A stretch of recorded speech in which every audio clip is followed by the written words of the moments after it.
নমস্কার, আমি বিপ্র আনকাট বিপ্র বার্তা চ্যানেলে আপনাদেরকে স্বাগত।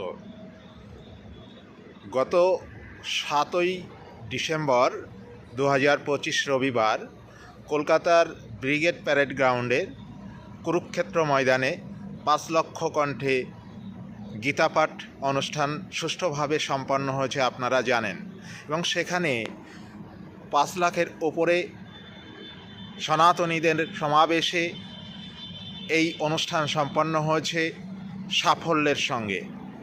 কিন্তু দুদিন ধরে আপনারা দেখছেন সোশ্যাল মিডিয়া সহ বিভিন্ন জায়গায় তৃণমূলের ডিজিটাল যোদ্ধারা এই সনাতনী সমাবেশকে ছোট করতে এবং এই সনাতনী সমাবেশের অনুষ্ঠানকে কুলুষিত করতে একটি ঘটনাকে সামনে নিয়ে আসছে।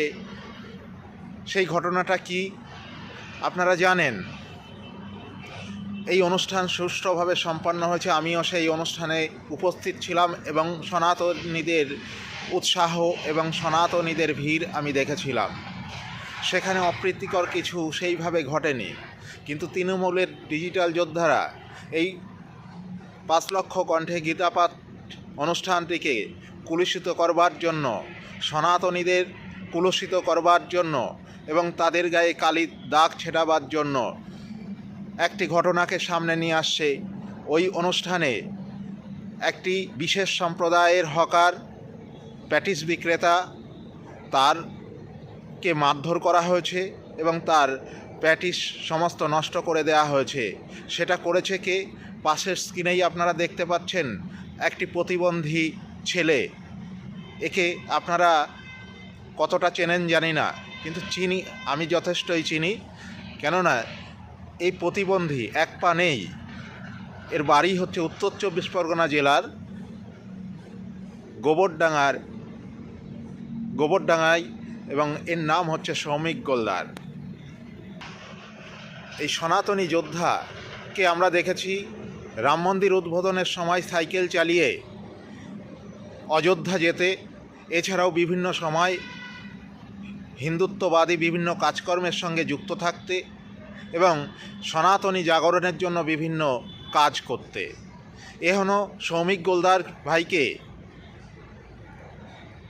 পুলিশ কেস করেছে এবং তাকে অ্যারেস্ট করবার জন্য উদ্যোগ নিয়েছে, এবং তৃণমূলী যোদ্ধারা আইটি সেল তারা কিন্তু নেমে পড়েছে তাকে কালিমা লিপ্ত করবার জন্য। সে নাকি এই প্যাটিস বিক্রেতাকে মেরেছে এবং তার সমস্ত কিছু নষ্ট করে দিয়েছে। কিন্তু এই ঘটনা কি সত্যি? সত্যি হলেও কতটা, সেই বাস্তব সত্য আমাদের সামনে এসে উপস্থিত হয়েছে যে সেই সময় সঠিক কি ঘটেছিল। চলুন একবার দেখে নিই সেই ভিডিওটা, দেখে নিয়ে আমরা বিস্তারিত আলোচনায় আসব।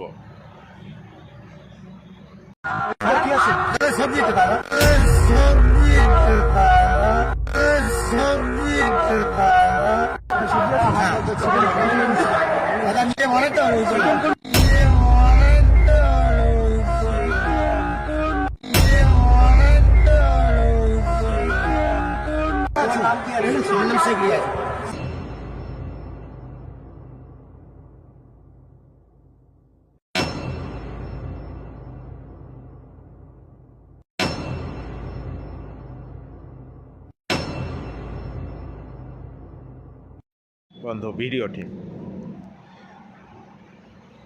ওই বিশেষ সম্প্রদায়ের হকার প্যাটিস বিক্রেতা, তার কি কোনো দোষ ছিল না? অবশ্যই দোষ ছিল। তাকে কিন্তু জিজ্ঞাসা করা হয়েছিল যে প্যাটিসটা ভেজ না নন ভেজ। সে কিন্তু ভেজ বলেছিল। এই 5 লক্ষ কণ্ঠে গীতাপাঠ অনুষ্ঠান একটি ধর্মীয় অনুষ্ঠান, এখানে রাজনৈতিক কোনো ব্যাপার নেই।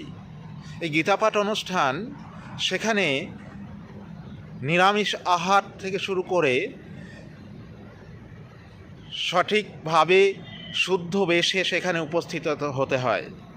কিন্তু এই প্যাটিস বিক্রেতা তার মধ্যে গেছে এবং সে কি করেছে? ভেজ প্যাটিস নয়, ভেজ প্যাটিস হলেও একটা কথা ছিল, সে কিন্তু চিকেন প্যাটিস বিক্রি করছিল এবং তার মধ্যে গেছে, অর্থাৎ তার শুদ্ধতা নষ্ট করছে এবং সেখানকার মানুষকে ভুল বুঝিয়ে সে কিন্তু ভুল পথে চালিত করছে। এর থেকে তার উদ্দেশ্য সম্পর্কে কিন্তু আমরা ওয়াকিবহাল হতে পারি, অর্থাৎ তার উদ্দেশ্য সঠিক ছিল না। আজকে আমরা যদি ঈদের সময় কোনো মসজিদের সামনে গিয়ে শুয়োরের মাংস বিক্রি করি, তাহলে সেই বিশেষ সম্প্রদায়ের মানুষ কি সেটা মেনে নেবে? আজকে সৌমিক গোলদার এবং তার হিন্দুত্ববাদী যোদ্ধারা হয়তো 2 থাপ্পড় দিয়ে থাকতে পারে, কিন্তু সে বেঁচে ফিরেছে। কিন্তু যদি ঈদের দিন কোনো হিন্দু লোক মসজিদের সামনে গিয়ে শূকরের মাংস বিক্রি করত, তাহলে কিন্তু সে বেঁচে ফিরত না। এখান থেকেই পরিষ্কার তাদের উদ্দেশ্য কি ছিল। তাদের উদ্দেশ্য ভালো ছিল না। প্যাটিস বিক্রি করত, মাঠের বাইরে গিয়ে করতে পারত, আর মাঠের বাইরেও প্রচুর লোকের সমাগম ছিল, কিন্তু সেই অনুষ্ঠান স্থলে কেন? আর অনুষ্ঠান স্থলে যদিও বা বিক্রি করছে, চিকেন প্যাটিস নিয়ে কেন? এই প্রশ্ন কিন্তু আসছে।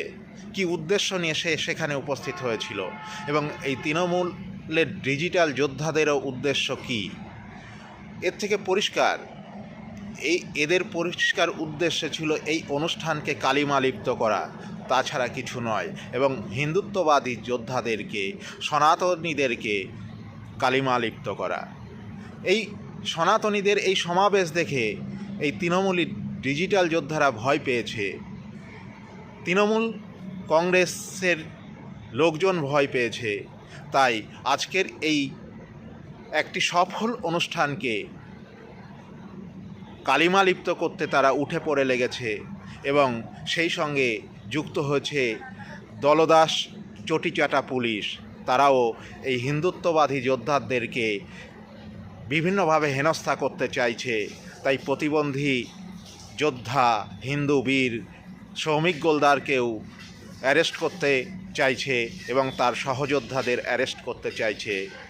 সত্য কখনো চাপা থাকে না, তাই কথাতেই আছে সত্যমেব জয়তে। সত্যের একদিন জয় হবেই এবং সত্য আমাদের সামনে আসবে, এই আশা রাখি। সনাতনী যোদ্ধা সৌমিক গোলদার সহ অন্যান্যদের পাশে আমরা আছি। পশ্চিমবঙ্গের সমস্ত সনাতনী মানুষ আছে, আগামী দিনেও তাদের পাশে থাকবে এই লড়াইয়ে। সকলকে শ্রদ্ধা জানিয়ে এখানে শেষ করছি। জয় শ্রীকৃষ্ণ, জয় গীতানাথ।